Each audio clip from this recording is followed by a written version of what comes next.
Hello everyone, welcome to Crystal IQ knowledge. इस video में हम पढ़ेंगे class 11th book constitutional at work, chapter first constitution why and how. इस book में हम वर्किंग ऑफ इंडियन कॉन्स्टिट्यूशन के बारे में देखेंगे। सबसे पहले हम अपने संविधान के बारे में जानेंगे। ओके, इस चैप्टर में इन चैप्टर्स में जो हम देखेंगे इंफॉर्मेशंस, कई सारे एस्पेक्ट्स जो होते हैं वर्किंग ऑफ आवर कॉन्स्टिट्यूशन, किस तरीके से हमारा संविधान में जो काम होता है ना, किस तरीके से उसको बनाया गया था और फिर उसमें से पावर्स किस किस इंस्टीट्यूशंस को मिलती है ना। वेरियस इंस्टीट्यूशंस होते हैं गवर्नमेंट में, है ना, हमारे देश में। और रिलेशनशिप होता है उनका ये एक दूसरे के साथ में, जैसे कि एग्जीक्यूटिव हो गए, लेजिस्लेचर हो गए और जुडिशरी हो गई, है ना। ये क्या हो गया, ये हो गया हॉरिजॉन्टल डिवीजन ऑफ पावर, ठीक है, जिसमें एग्जीक्यूटिव, लेजिस्लेचर एंड जुडिशरी जो होते हैं वो लोग जो एक दूसरे के ऊपर चेक एंड बैलेंस लगाते हैं। जो लॉ मेकिंग का काम करते हैं लेजिस्लेचर, एग्जीक्यूटिव इम्प्लीमेंट करने का, जुडिशरी देखती है कि वो जो लॉ है वो संविधान के अकॉर्डिंगली है कि नहीं, जनता को प्रॉब्लम तो नहीं हो रही है उस कानून से, है ना।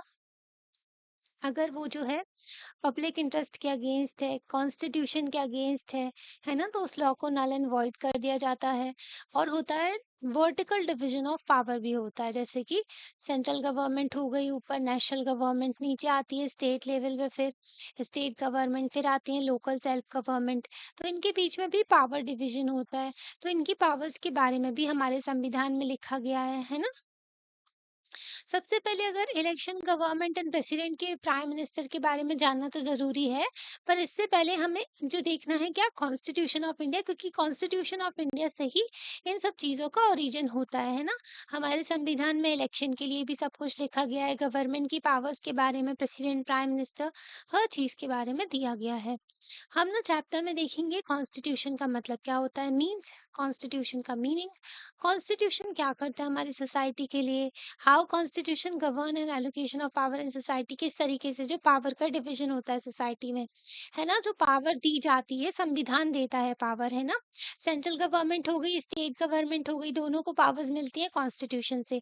जुडिशरी जो है उनको पावर किससे मिलती है, कॉन्स्टिट्यूशन से। इलेक्शन कमीशन ऑफ इंडिया, जितनी भी कॉन्स्टिट्यूशनल बॉडीज है उन सबको पावर मिलती है कॉन्स्टिट्यूशन से। कॉन्स्टिट्यूशनल बॉडीज वो होती हैं जिनके बारे में संविधान में लिखा होता है, एक पर्टिकुलर आर्टिकल मेंशन है। स्टैट्यूटरी बॉडी वो होती है जो कानून के द्वारा एस्टैब्लिश की गई है ना। जैसे कि food safety and standard authority of India, ये कानून के थ्रू बनाई गई है, ना कि ये कोई संविधानिक बॉडी है। संविधानिक जो होती है क्या, संवैधानिक अथॉरिटी, जैसे कि election commission of India, article 324 में दिया गया है इसके बारे में। तो ये संविधान के द्वारा ये बनाई गई है, ठीक है, उससे पावर मिलती है इसको संविधान से। Non statutory, non constitutional bodies वो होती हैं जो कि ना तो संविधान में मेंशन है, ना ही किसी कानून के थ्रू बनाई गई है, वो गवर्नमेंट के अंदर रहती हैं। जैसे कि प्लानिंग कमीशन था पहले, जिसको हटा करके नीति आयोग लाया गया, जो कि हमारे यहाँ बॉटम बॉटम अप अप्रोच में काम करते हैं और सारे स्टेट के साथ में कोलैबोरेट करके, कोऑपरेट करके जो पॉलिसीज लेकर के आते हैं देश के डेवलपमेंट के लिए। तो कॉन्स्टिट्यूशन ऑफ इंडिया किस तरीके से बनाया गया, इस चीज़ों के बारे में भी हम देखेंगे। Why do we need a constitution, हमें कॉन्स्टिट्यूशन की ज़रूरत क्यों है। तो कॉन्स्टिट्यूशन है क्या, उसके फंक्शंस क्या हैं, उनके रोल क्या है जो सोसाइटी में प्ले करते हैं। हाउ डज कॉन्स्टिट्यूशन, कॉन्स्टिट्यूशन हमारी ज़िंदगी से कैसे रिलेट करता है ना। तो इन क्वेश्चंस का आंसर डिफ़िकल्ट तो नहीं है, पर हम इसके बारे में सोचेंगे और आंसर्स करेंगे, है ना। जैसे कि कॉन्स्टिट्यूशन हमारी डेली लाइफ को कैसे इम्पैक्ट करता है। गवर्नमेंट जो है उसके ऊपर लिमिट लगाते हैं कॉन्स्टिट्यूशन। फंडामेंटल राइट दिए गए हैं सिटीजन्स को, फंडामेंटल राइट जो कि मौलिक अधिकार होते हैं, बेसिक अधिकार, राइट्स दिए गए हैं सिटीजन को। अगर इनका वॉयलेशन होता है, अगर इनके जो है गवर्नमेंट इनको वॉयलेट करती है, कोई भी इंसान जो है सुप्रीम कोर्ट और हाई कोर्ट में डायरेक्टली जा सकता है ना। नहीं तो क्या होता है, नहीं तो किसी भी केस को लेकर के आप सबसे पहले सबऑर्डिनेट कोर्ट में जाते हो, नीचे वाले कोर्ट में, फिर उसके बाद में अपील जाती है हाई कोर्ट, फिर सुप्रीम कोर्ट, है ना। तो इसमें ऐसा नहीं होता, अगर आपके फंडामेंटल राइट्स का वॉयलेशन हो रहा है तो आप जो है आर्टिकल 32 के तहत सुप्रीम कोर्ट में जा सकते हो, और 226 जो है उसके तहत जो आप हाई कोर्ट में जा सकते हो। ये रिट्स इशू करते हैं ताकि आपके जो है जो जो राइट्स है आपका उसका वॉयलेशन ना हो। कॉन्स्टिट्यूशन अलाउ करते हैं कोऑर्डिनेशन एंड अश्योरेंस। आप अपने आप को एक मेंबर समझो एक ग्रुप का, ठीक है? तो यहाँ पर इमेजिन करने को बोला गया है। तो फिर से आपको इमेजिन करना है कि आपके जो ग्रुप है उसमें कई सारे कैरेक्टरिस्टिक्स भी हैं, जैसे कि आपका ग्रुप जो है बहुत ही ज़्यादा डाइवर्स है ना? इसमें जो है डिफरेंट रिलीजन के लोग एग्ज़िस्ट करते हैं, जैसे कि कुछ हिंदूज़ हैं, कुछ मुस्लिम हैं, कुछ क्रिश्चियन हैं, कुछ लोग जो है रिलीजन के मतलब किसी भी रिलीजन को मानते ही नहीं हैं, है ना? तो बहुत ही डाइवर्स ग्रुप है आपका, है ना? तो वो लोग जो है डिफरेंट रिस्पेक्ट मतलब कि उनका जो है हर तरीके से उनका नज़रिया वगैरह सब डिफरेंट है। उनके डिफरेंट प्रोफ़ेशन है मतलब काम-काज भी अलग-अलग करते हैं, उनकी एबिलिटीज़ भी डिफरेंट है ना? जो उनकी हॉबीज़ वगैरह भी डिफरेंट है। कुछ लोगों को जो टेस्ट है हर किसी में जैसे कि डिफरेंट टेस्ट है हर चीज़ में, जैसे कि फ़िल्म हो गया, बुक हो गया, कुछ लोगों को मूवी देखना पसंद है, कुछ लोगों को बुक रीडिंग पसंद है ना? हर चीज़ डिफरेंट है, कुछ लोग अमीर हैं, कुछ पुअर हैं, ठीक है? कुछ बहुत ही ओल्ड हैं और कुछ बहुत ही ज़्यादा यंग लोग हैं। तो आपको इमेजिन करना है कि मेंबर्स जो हैं ग्रुप के इनके बीच में डिस्प्यूट्स भी होंगे, लड़ाई-झगड़े भी होंगे, क्योंकि जो है इनका जो व्यू अलग है लाइफ को लेकर के। How much property should one be allowed to own? तो इनका जो व्यू है कि एक पर्सन के पास में कितना प्रॉपर्टी होना चाहिए? क्या कंपल्सरी होना चाहिए कि हर चाइल्ड को स्कूल भेजा जाए या फिर पेरेंट्स को अलाउ करना चाहिए कि वो डिसाइड करें, है ना? ये जो ग्रुप है ये सेफ्टी एंड सिक्योरिटी पे कितना खर्च करे, जैसे कि हम अपने देश में देखते हैं कि डिफेंस में खर्चा किया जाता है, तो सेफ्टी सिक्योरिटी पे कितना खर्च होना चाहिए, क्या इनको पार्क बनाने चाहिए, और या फिर ग्रुप जो है should the group allow the allow should the group be allowed to discriminate against some of its member? क्या ग्रुप जो है अपने ही मेंबर्स के साथ में डिस्क्रिमिनेशन कर सकते हैं? जैसे कि किसी कंट्री में कोई बहुत सारे लोग रहते हैं, तो क्या वहाँ के जो लोग हैं उनमें डिस्क्रिमिनेशन होता है? जैसे कि अपार्थाइड चला करता था साउथ अफ्रीका में, गोले गोरे लोग और काले लोगों के बीच में बहुत ज़्यादा डिस्क्रिमिनेशन किया जाता था, है ना? तो ये क्या हुआ कि वहाँ पर अलाउ कर रहे हैं डिस्क्रिमिनेशन, पर हमारे संविधान में आर्टिकल 15 है ना? किसी भी बेसिस पे आप डिस्क्रिमिनेशन नहीं कर सकते किसी इंसान के लिए मतलब एक दूसरे के बीच में, है ना? तो यहाँ पर बताया गया है आर्टिकल 15 प्रोहिबिशन ऑफ डिस्क्रिमिनेशन बोलते हैं। तो इस ग्रुप में इतने सारे क्वेश्चंस आ रहे हैं ना, सब जो है हर क्वेश्चन का जो है वैरायटी ऑफ आंसर भी आ रहे हैं, क्योंकि अलग-अलग लोग हैं, डिफरेंट पीपल हैं, तो उनके व्यूज़ भी अलग हैं। तो डाइवर्सिटी तो है इनके ग्रुप में, पर वो जो ग्रुप है वो साथ में रहते हैं। ये जो है डिपेंडेंट है एक दूसरे के ऊपर, जैसे कि हमारे स्टेट्स जो हैं सारे एक दूसरे के ऊपर डिपेंडेंट है। हमारे देश में 28 स्टेट्स हैं और 8 यूनियन टेरिटरीज़ हैं, है ना? जब जम्मू एंड कश्मीर एक स्टेट बन जाएगा, तो वो 29 स्टेट हो जाएगा, है ना? और ना फिर क्या हो जाएँगी 7 यूटीज़ हो जाएँगी। यूनियन टेरिटरी जो डायरेक्टली किसके कंट्रोल में होती है? गवर्नमेंट के कंट्रोल में होती हैं, ठीक है? पार्लियामेंट के अंदर आ जाती हैं ये। इनका सारा एडमिनिस्ट्रेशन पार्लियामेंट देखती है। इनके बारे में भी हम आपको बताएँगे बाद में, ठीक है? तो इन ना ये यहाँ इस ग्रुप में चाहिए क्या कोऑपरेशन, सब लोग साथ में चल सकें। तो कैसे रहेगा, है ना? शांति से कैसे रहेगा ये ग्रुप? हुँ। तो कोई कहेगा कि मेंबर जो हैं ग्रुप के वो लोग साथ में रहेंगे जब वो बेसिक रूल को फॉलो करेंगे, ठीक है? ये जो बेसिक रूल है ना, यही जो है उनका कॉन्स्टिट्यूशन कहलाएगा कि कुछ बेसिक रूल को ये लोग सब फॉलो करेंगे। तो why will the group need certain basic rule? तो एक बेसिक रूल की ज़रूरत क्यों है ग्रुप में? तो अगर हम इसके बारे में सोचें, अगर बेसिक रूल नहीं होंगे तो क्या होगा? हर कोई अपनी मनमानी करेगा, है ना? हर एक इंडिविजुअल को लगेगा इनसिक्योर फील करेगा, बिकॉज़ उनको लगेगा कि कोई भी उनके साथ में कुछ भी कर सकता है। उनको नहीं पता कि जो ये मेंबर हम उन लोगों के साथ में क्या करेगा, मतलब एक-दूसरे के साथ में ये लोग क्या करेंगे, है ना? किसी के भी राइट्स पर क्लेम कर लेंगे, है ना? लड़ने लगे आपस में प्रॉपर्टी के ऊपर ही, है ना? तो कुछ बेसिक रूल तो रखने ही चाहिए। Any group will need some basic rules, है ना? पब्लिकली जो कि वो लोग प्रमोट कर सके, उनके बेसिक रूल होते हैं। Known to all members of that group to achieve minimal degree of coordination. जो बेसिक रूल है वो सभी लोग फॉलो करेंगे ताकि कुछ तो कोऑर्डिनेशन हो ही इनके बीच में, है ना? कुछ कम से कम कोऑर्डिनेशन तो हो ही।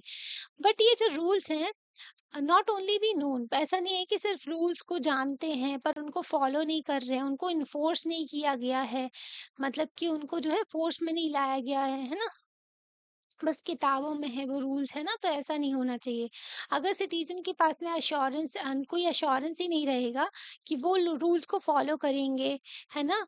और कोई और रूल्स को फॉलो ना करे तो फिर तो वो लोग भी रूल्स को फॉलो नहीं करेंगे, तो सभी लोगों को रूल्स को फॉलो करना ज़रूरी होता है। Saying that the rules are legally enforceable gives an assurance to everybody that others will follow the rules. तो क्या होगा कि अगर लीगली इन्फोर्सेबल कर जाए, लीगली मतलब कि कानून के थ्रू, तो फिर सभी लोगों को अश्योरेंस हो जाएगा कि मेरे ऊपर भी ये रूल्स हैं और उसके ऊपर भी है ना? जैसे कि ट्रैफिक रूल्स सबके ऊपर इम्प्लीमेंट होते हैं, है ना? वो बात अलग है कि वो नेता लोग वगैरह वो सब बच जाते हैं, है ना? और अपने यहाँ तो करप्शन भी बहुत चलता है ना, करप्ट पीपल, तो वो लोग तो हैं, क्या ही बोले उनके बारे में, तो शब्द ही कम पड़ जाएंगे, है ना? तो लीगली इन्फोर्सेबल होंगे तो कानून के थ्रू उनको पनिशमेंट मिलेगी, है ना? तो क्या होगा, पनिशमेंट के डर से सभी लोग रूल्स को फॉलो करेंगे, है ना? तो ये क्या हो गया, एक भरोसा हो गया कि मैं रूल्स फॉलो करूंगा तो दूसरा इंसान भी रूल को फॉलो करेगा, है ना? तो फर्स्ट फंक्शन हमारे संविधान का क्या हो गया, कॉन्स्टिट्यूशन का फर्स्ट फंक्शन हो गया कि ये set of basic rules provide करते हैं जो कि अलाउ करते हैं minimal coordination amongst the member of a society, है ना? तो मिनिमल कोऑर्डिनेशन होता है जब ये बेसिक रूल्स होते हैं जो सभी लोग फॉलो करते हैं। तो बेसिक रूल्स जो होते हैं वो हमारा संविधान प्रोवाइड करता है ना? आप देखो किसी भी गेम को आप उठा करके देख लो, है ना? बास्केटबॉल हो गया, क्रिकेट हो गया, हर गेम के रूल्स हैं। अगर कोई उनको वॉयलेट करता है, तो उसको हटा दिया जाता है गेम से, है ना? तो हर एक गेम के रूल्स हैं, तो सभी लोग अच्छे से खेलते हैं और एन्जॉय करते हैं उसको, है ना? अभी हम देखेंगे specification of decision making powers. अब हमारा संविधान जो है डिसीजन मेकिंग पावर्स भी देता है ना? स्पेसिफाई करता है कि किसकी कितनी पावर है। कॉन्स्टिट्यूशन जो बॉडी है एक फंडामेंटल प्रिंसिपल की, जिसके अकॉर्डिंगली स्टेट को कॉन्स्टिट्यूट किया जाता है एंड गवर्न किया जाता है। स्टेट में क्या आ जाता है, गवर्नमेंट आ जाती है ना? तो गवर्नमेंट किस तरीके से फॉर्म होगी, प्राइम मिनिस्टर जो नेशनल लेवल पे, चीफ मिनिस्टर स्टेट लेवल पे, है ना? प्रेसिडेंट हो गए, गवर्नर हो गए, तो इन सब की पावर्स वगैरह, है ना? इनको किस तरीके से अपॉइंट किया जाएगा, ये लोग किस तरीके से जो पोस्ट में आएंगे, ठीक है? तो ये तो पर्टिकुलर पोस्ट है, कोई पर्सन इस पोस्ट तक कैसे आएगा, ये सारी चीजें भी होती हैं, ठीक है? तो स्टेट कॉन्स्टिट्यूट किस तरीके से होगा और गवर्न किस तरीके से किया जाएगा, लॉ मेकिंग पावर इतनी कितनी है ना? इनकी कितनी है, कितने दायरे में रह करके इनको काम करना है, ये सारी चीजें हमारे संविधान में लिखी हुई है। But what should these fundamental rules be, तो रूल्स हैं क्या फंडामेंटल जो हैं, ठीक है?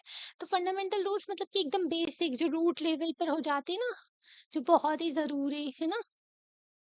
और इनको फंडामेंटल क्या बनाता है, ऐसे कैसे रूल है जिनको फंडामेंटल हम कह दे रहे हैं ना? हर रूल को थोड़ी ना फंडामेंटल कहेंगे। वेल, जो फर्स्ट क्वेश्चन है ना, तो उसमें डिसाइड करना है कि जो laws governing the society should be, तो कौन डिसाइड करेगा कि वो जो कानून है वो गवर्न करेगा सोसाइटी को? अगर आपको कोई रूल एक्ट चाहिए है, मतलब किसी पर्सन जो किसी रूल एक्ट चाहिए है, तो किसी लोगों को वाई रूल चाहिए है ना? तो हम डिसाइड कैसे करेंगे कि किसका रूल्स है और किसको प्रेफरेंस देंगे कि कौन गवर्न करे, है ना? ठीक है, तो अगर किसी पॉलिटिकल पार्टी को कोई लोग सपोर्ट कर रहे हैं, कुछ लोग दूसरी पॉलिटिकल पार्टी को सपोर्ट कर रहे हैं, है ना? तो किसको हम पावर में लेकर के आए हैं ना? तो ये सारी चीजें भी आ जाती हैं। आप सोच रहे होगे rules you want everyone to be live by other best, तो आप सोच रहे होगे कि जो रूल्स सभी लोग फॉलो करें वो बेस्ट होने चाहिए। बट कुछ लोग सोच रहे होंगे कि मतलब कि आपको लग रहा होगा कि आपके रूल जो है ना वो बेस्ट है, और दूसरे लोगों को लग रहा होगा उनके रूल बहुत अच्छे हैं, है ना? जो उन्होंने रूल्स बनाए हैं, है ना? अपने आप को हर इंसान सही ही लगता है ना? आपको अपना डिसीजन सही, मतलब आप जो बोलोगे आपको लगेगा कि आप सही बोल रहे हो, दूसरा इंसान जो बोलेगा उसको लगेगा वो सही बोल रहा है। How do we resolve this dispute को सॉल्व कैसे करेंगे जो ये प्रॉब्लम आ गई है ना? सो हमको सबसे पहले डिसाइड करना है, अगर what rule should govern this group, तो हमको ये डिसाइड करना पड़ेगा हु गेट्स टू डिसाइड, है ना? तो कौन होगा जो डिसाइड करेगा, जो रूल्स बनाएगा, ठीक है, जो गवर्न करेगा ग्रुप को, है ना? तो सबसे पहले तो ये क्वेश्चन आ जाता है। तो कॉन्स्टिट्यूशन जो है इस क्वेश्चन का आंसर प्रोवाइड करते हैं। Constitution basic allocation of power कर देते हैं सोसाइटी में। जैसे कि संविधान से पावर मिल गई पार्लियामेंट को। अब पार्लियामेंट के पास में पावर है कि वो कानून बनाए, है ना? तो ये हो गया क्या कि संविधान ने इसको पावर दी, इसने पार्लियामेंट ने फिर कानून बनाए, है ना? और पार्लियामेंट को पावर कहाँ से आई? पीपल से आई, जनता से आई, पीपल से पार्टी जो पार्लियामेंट को पावर आती है ना? क्योंकि जो हमारे इलेक्टेड रिप्रेजेंटेटिव होते हैं वही पार्लियामेंट और लेजिस्लेचर में जाकर के लॉ मेकिंग का काम करते हैं। तो बेसिक एलोकेशन ऑफ पावर जो होता है वो संविधान में लिखा गया है किसकी कितनी पावर है। ये डिसाइड करते हैं कि कौन डिसाइड करेगा कि लॉ क्या होगा, ठीक है?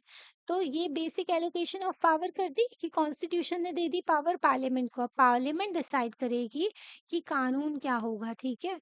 लॉ कौन से बनाए जाएंगे। In principle this question who gets to decide can be answer in many ways. तो ये जो कौन डिसाइड करेगा इसको कई तरीके से आंसर किया जा सकता है। जैसे कि मोनार्कियल कॉन्स्टिट्यूशन, मोनार्क डिसाइड करते हैं जहाँ पर राजा रानी होते हैं, जो किंग होते हैं, क्वीन होती है।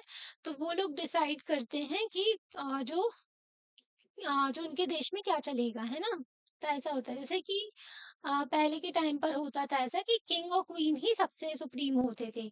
इन सम कॉन्स्टिट्यूशन, कुछ कॉन्स्टिट्यूशन में जो है ओल्ड, जैसे कि ओल्ड सोवियत यूनियन, पहले ना यूएसएसआर हुआ करता था जिसमें बहुत बड़ा देश था, ठीक है? फिर इसका ना 1919 में USSR, union of socialist Soviet Republic, तो 1990s में डिसइंटीग्रेशन हो गया। इसमें से जो है कम से कम करीब 14-15 कंट्रीज निकल के आई। तो इनमें से जो सबसे बड़ी कंट्री थी रशिया थी। तो रशिया को ही फॉर्मर सोवियत कहते हैं क्योंकि ये सबसे बड़ी कंट्री निकल के आई थी उसमें से, है ना?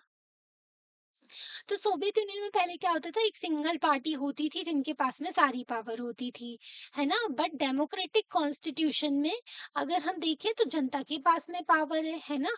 जो डेमोक्रेटिक कॉन्स्टिट्यूशन में पीपल के पास में पावर है।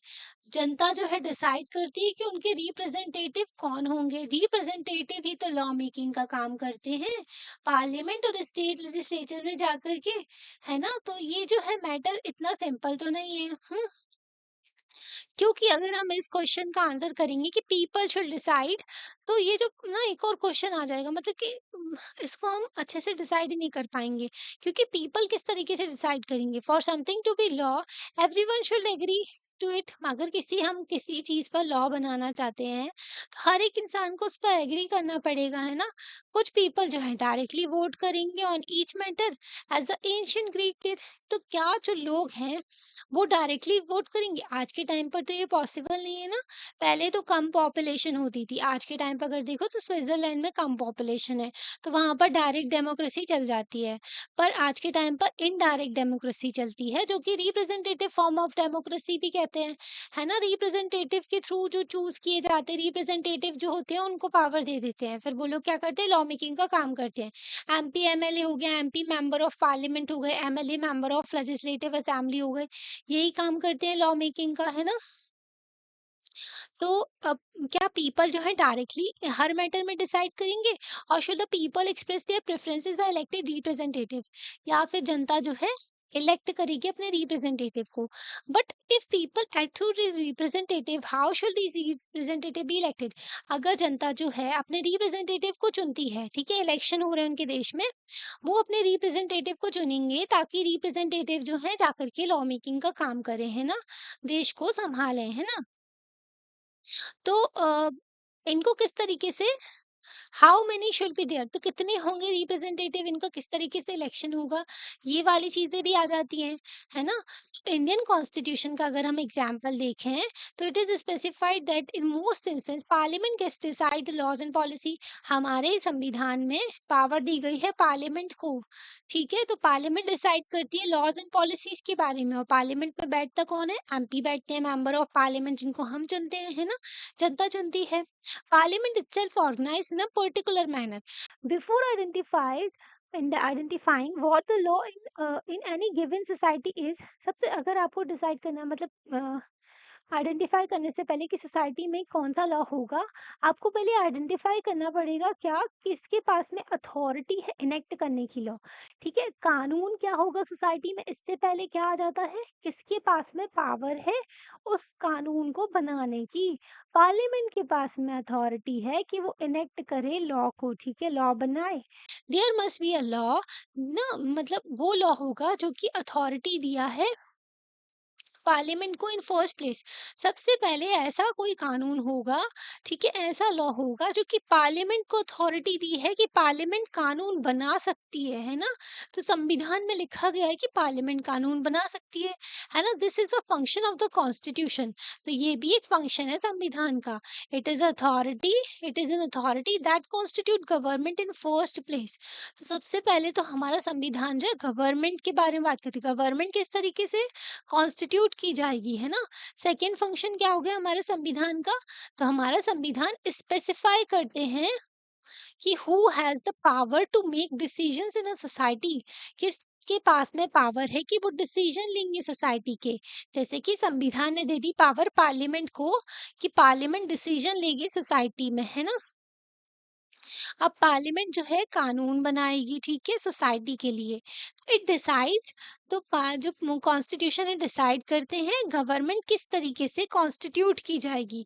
पार्लियामेंट में एमपी कितने होंगे, ठीक है, एमएलएस कितने होंगे लेजिस्लेचर में, स्टेट लेजिस्लेटिव असेंबली में, है ना। और इनको इलेक्शन किस तरीके से किया जाएगा, इनका इलेक्शन में जो है, तो डायरेक्ट जो किस तरीके कई सारे फॉर्म होते हैं इलेक्शन के भी, है ना। जैसे कि कभी-कभी तो जैसे कि हमारे यहाँ अपने यहाँ कैसे होते हैं इलेक्शन, कई सारे जो है कैंडिडेट खड़े हो जाते हैं। मान लो इसको मिले 25 पर 25 वोट मिल गए, है ना। इसको मिल गए 30 वोट, ठीक है। इसको मिल गए 45 वोट। ओके, तो इनको मिल गए इतने वोट, ठीक है। इसको अलग करो।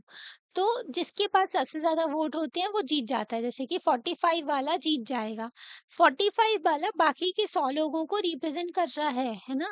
तो जितने ये लोग हैं इन्होंने तो नहीं चाहा था 55% वाले लोगों ने कि ये जो है पर्सन पावर में आए, पर ये आ जाता है। तो हमारे यहाँ इस तरीके का इलेक्शन सिस्टम चलता है।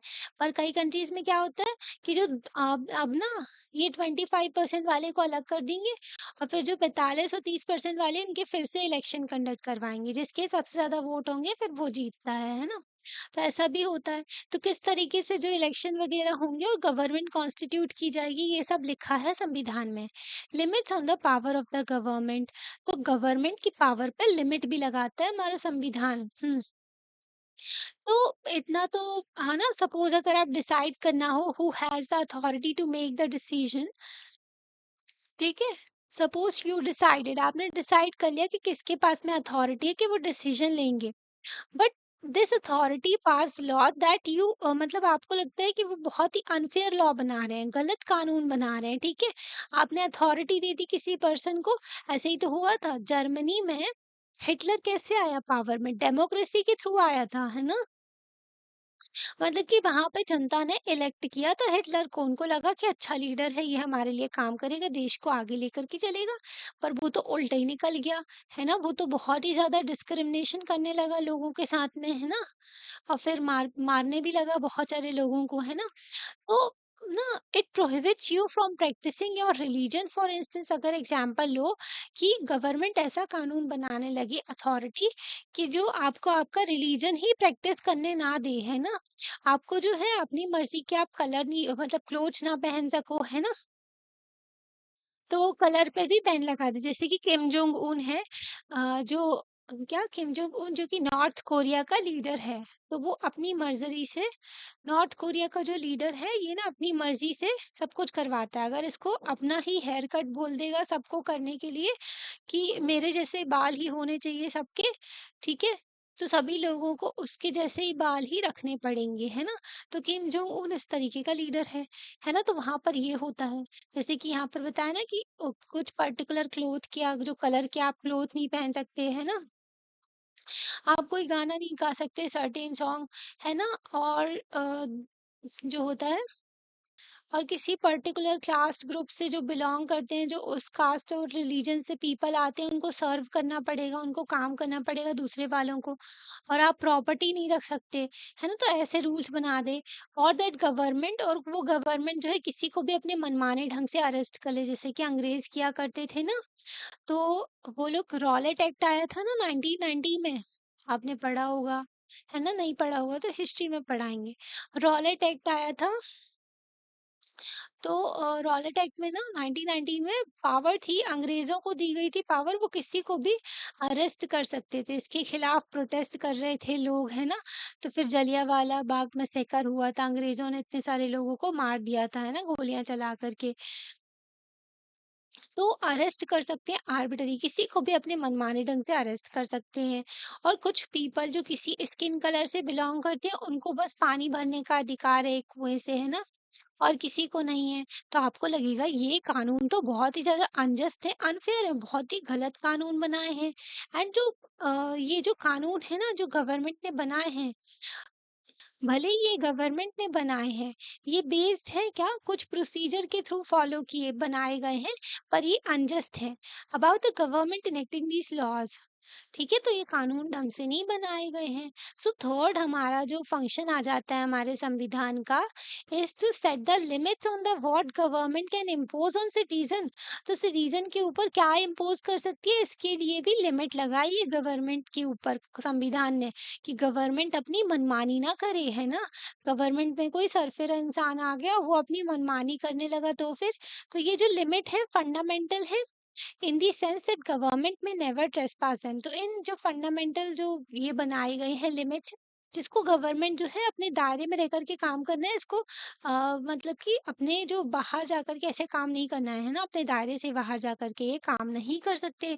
जैसे कि फंडामेंटल राइट्स का वॉलेशन नहीं कर सकते। हमने आपको फंडामेंटल राइट्स पढ़ाए थे, ठीक है, क्लास 9 में भी पढ़ाए थे, है ना, 10th के में भी कुछ कुछ बताया था उनके बारे में, है ना?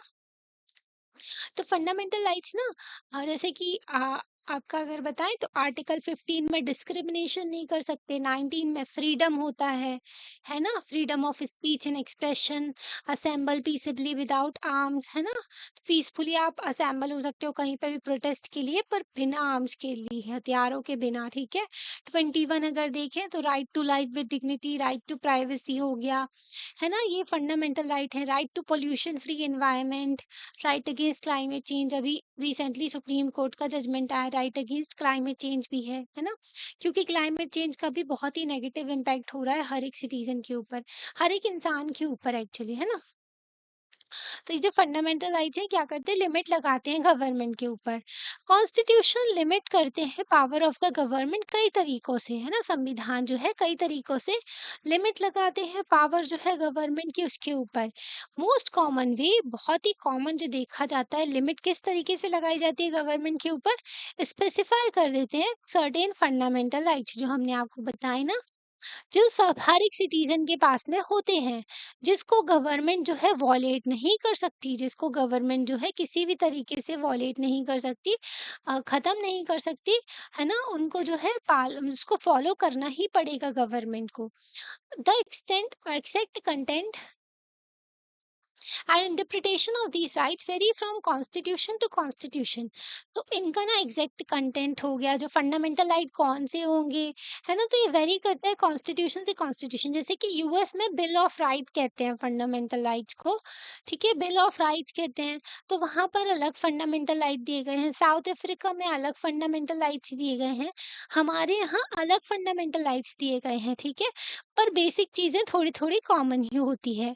But most of the constitution basic क्या है, कि प्रोटेक्ट करना है उनको इन राइट्स को, सिटीजन को प्रोटेक्ट करना है, कि जो गवर्नमेंट जो है आर्बिटरी उनको अरेस्ट ना करे बिना रीजन के, है ना। तो बेसिक चीजें होती हैं ये, तो कि सिटीजन के पास में इतना अधिकार तो हो, वो फ्रीडम के साथ में अपनी जिंदगी को जी सके अच्छे से, है ना। तो this is one of the basic limitation होता है पावर ऑफ द गवर्नमेंट पर, है ना, कि गवर्नमेंट की पावर पर एक बेसिक लिमिटेशंस लगा दिए गए हैं। Citizens will normally have the right to some basic liberties. तो बेसिक लिबर्टी जैसे कि बेसिक जो आज़ादी है वो, जैसे कि freedom of speech and expression, freedom of speech, आपको बोलने का अधिकार है, ठीक है? आपको अपने धर्म को प्रैक्टिस करने का अधिकार है, जो आपका बिलीफ है, ठीक है? जो आप मानते हो जिस भी चीज़ में। आप एसोसिएशन फॉर्म कर सकते हो, आप अपना ट्रेड और बिज़नेस कर सकते हो। Practice these rights can be limited during times of national emergency, पर नेशनल इमरजेंसी पर इन पर लिमिट्स लगा दी जाती है। नेशनल इमरजेंसी तब लगेगी ना जब देश में कोई प्रॉब्लम आ गई है, बाहर के साथ में किसी देश के साथ में लड़ाई झगड़े हो गए हैं, है ना? तो तब क्या होगा, नेशनल इमरजेंसी लगा दी जाएगी, वॉर हो गया, एक्सटर्नल अग्रेशन हो गया। तो देश को सुरक्षित रखने के लिए अब उस टाइम पर फंडामेंटल राइट्स थोड़े कम कर दिए जाते हैं, है ना? इनको लिमिटेड कर दिया जाता है। कॉन्स्टिट्यूशन स्पेसिफाई करते हैं, सर्कमस्टेंसेस भी बताते हैं कि किस सिचुएशन में इन राइट्स को विथड्रॉ कर दिया जाता है, मतलब कि इन राइट्स को जो है मानते नहीं हैं इन राइट्स को। तो ऐसी चीज़ें भी कब जो है इन राइट्स को नहीं मानेंगे, जैसे कि नेशनल इमरजेंसी के टाइम पर, ठीक है? तो संविधान ये भी बताता है कि इन राइट्स को कब आप जो है नहीं मानोगे, है ना? मतलब गवर्नमेंट के ऊपर ये लिमिट नहीं लगाएँगे, ओके? तो संविधान इन चीज़ों के बारे में भी बताता है, और संविधान ये भी बताते हैं कि फंडामेंटल राइट्स में रीज़नेबल रिस्ट्रिक्शंस भी होते हैं। कि ऐसा नहीं है कि आपको फ्रीडम ऑफ स्पीच दिया गया है, आपको बोलने का अधिकार दिया गया है, तो आप किसी के मतलब किसी को भी कुछ भी बकोगे, है ना? मतलब कि आप जो होता है ना, अब्यूज़ करोगे किसी को या फिर उल्टा-सीधा बोलोगे, है ना? गालियाँ बकोगे, तो ऐसा नहीं होता है ना? तो अपने दायरे में रह कर के आपको काम करना चाहिए। जैसे कि आपको अपने रिलीजन को प्रैक्टिस करने का अधिकार है, आप अपने रिलीजन को फ़ॉलो कर सकते हो, तो इसका मतलब ये नहीं है कि आप दूसरे को फ़ोर्स करो कि वो आपका रिलीजन ही फ़ॉलो करे, है ना? आपको ट्रेड करने का अधिकार है, इसका मतलब ये नहीं कि आप गैर कानूनी चीज़ों पर जो है व्यापार करो, है ना? तो ये भी चीज़ें होती हैं। तो यहाँ पर भी फंडामेंटल राइट्स में भी रीज़नेबल रिस्ट्रिक्शंस लगाए जाते हैं। Aspirations and goals of the society. Most of the older constitution limited themselves largely to allocating decision-making power and setting some limits to government power. तो अगर देखें ज़्यादातर जो कॉन्स्टिट्यूशन जो है, ओल्डर कॉन्स्टिट्यूशन लिमिटेड देमसेल्व्स, मतलब कि ये जो हैं, जो पुराने कॉन्स्टिट्यूशन हैं, उन्होंने लिमिट कर दिया, मतलब कि डिसीजन मेकिंग पावर्स वगैरह एलोकेट तो करते हैं और सेट कर देते हैं गवर्नमेंट के ऊपर कुछ लिमिट, है ना? बट जो अगर देखें 20th सेंचुरी के कॉन्स्टिट्यूशन है ना, जैसे कि बहुत ही अच्छा आपके पास में एग्जाम्पल है इंडियन कॉन्स्टिट्यूशन का। तो इंडियन कॉन्स्टिट्यूशन एक फाइनेस्ट एग्जाम्पल है जो कि प्रोवाइड करते हैं इनेबलिंग फ्रेमवर्क है, गवर्नमेंट पॉजिटिव थिंग्स भी कर सकती है ना? जैसे कि aspiration and goals of the society को रिप्रेजेंट करते एक्सप्रेस करते हैं, जैसे कि directive principles of state policies. तो ये क्या करते हैं, डायरेक्शन देते हैं गवर्नमेंट को कि आपको इस दिशा में काम करना है, ठीक है? डीपीएसपी जो होते हैं, पार्ट 4 में दिया गया है संविधान में, आर्टिकल 36 से 51 तक, ठीक है?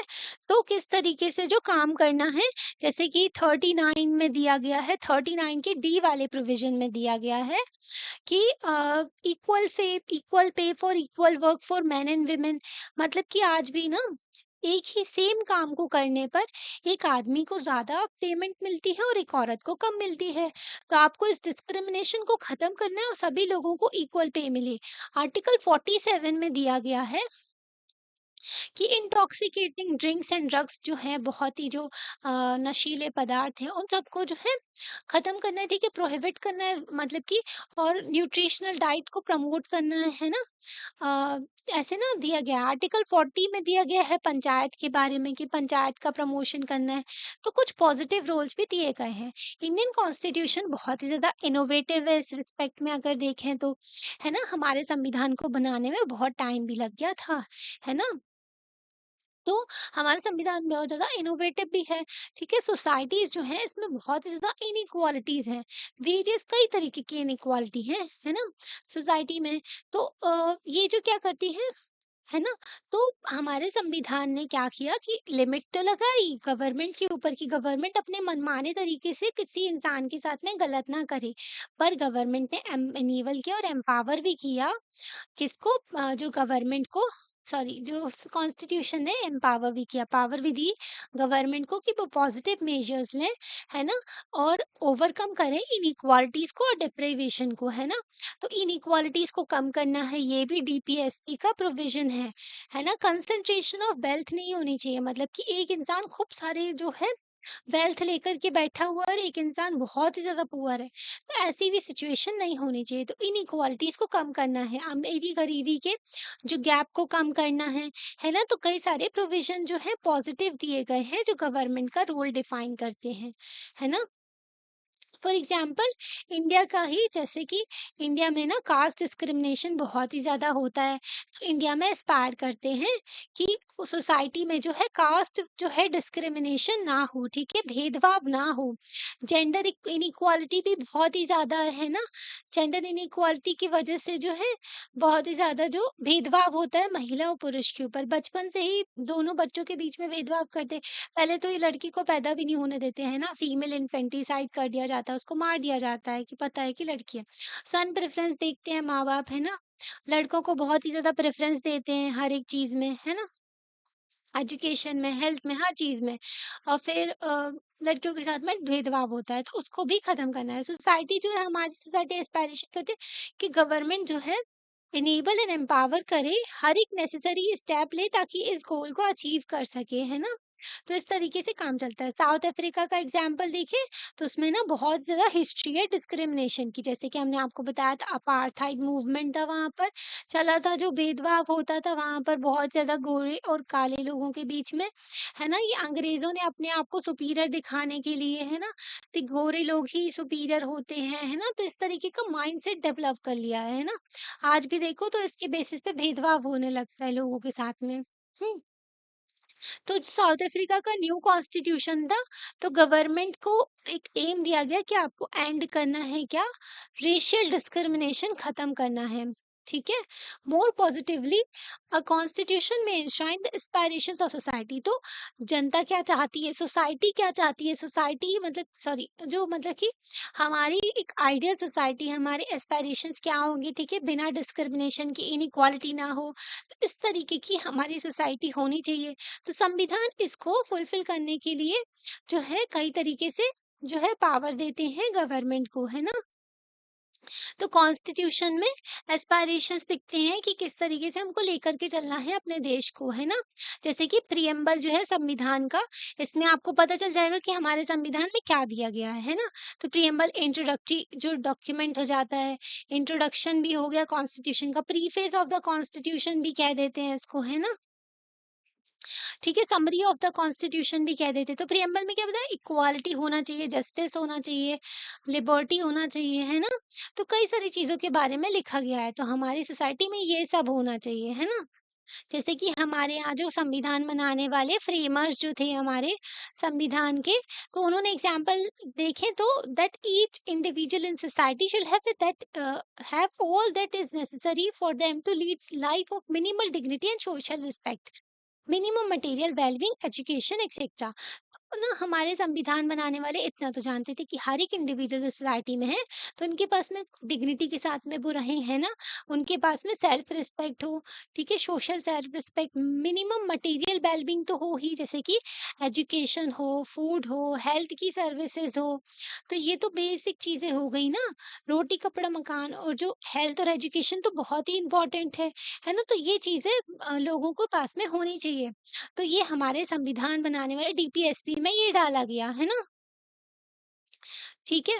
तो इंडियन कॉन्स्टिट्यूशन इनेबल करता है गवर्नमेंट को कि वो पॉजिटिव वेलफेयर मेजर्स लें ताकि लीगली इन्फोर्सेबल हो, जो कि जो हमारी सोसाइटी में जो है डिस्क्रिमिनेशन वगैरह कम करे। तो इंडियन कॉन्स्टिट्यूशन ये भी बताता है, ठीक है? तो पॉजिटिव वेलफेयर मेजर्स, जिसको डीपीएसपी भी कहते हैं, हमने आपको एग्जाम्पल भी दिया है ना।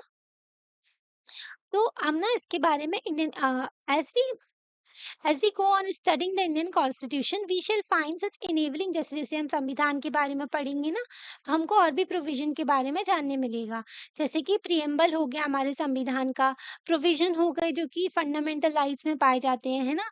डीपीएसपी हो गया, है ना? Directive principles of state policy. तो ये सब मिला करके फुलफिल करते हैं हमारे जो क्या aspirations of the people. Government को गवर्नमेंट जो है फुलफिल करे लोगों के जो एस्पायरेशंस है ना?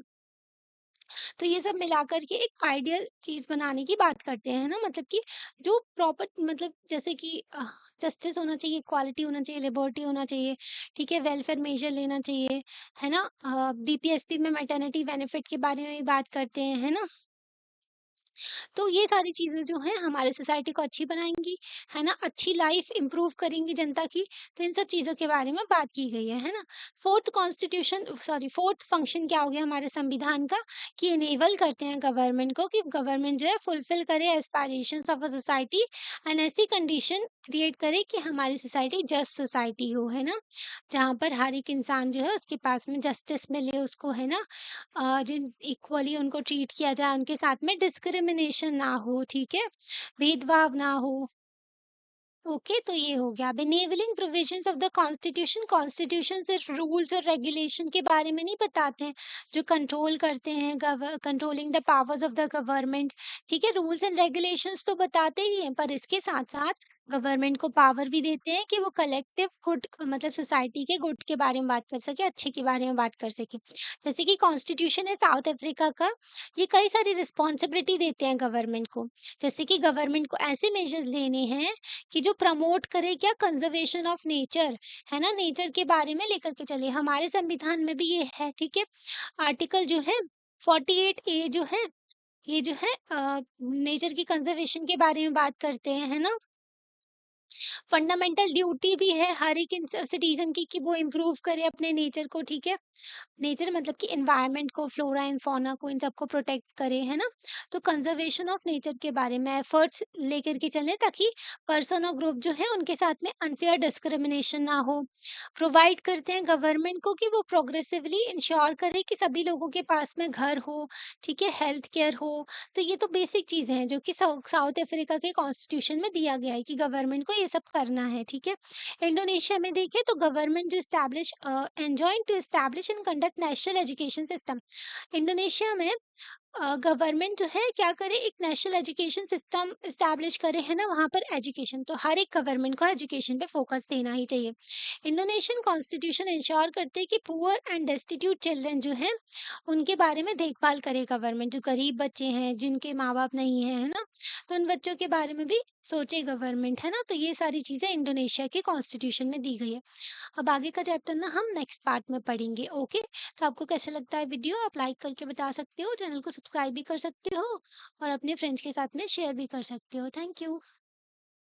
अभी नेक्स्ट पार्ट में मिलते हैं, ओके?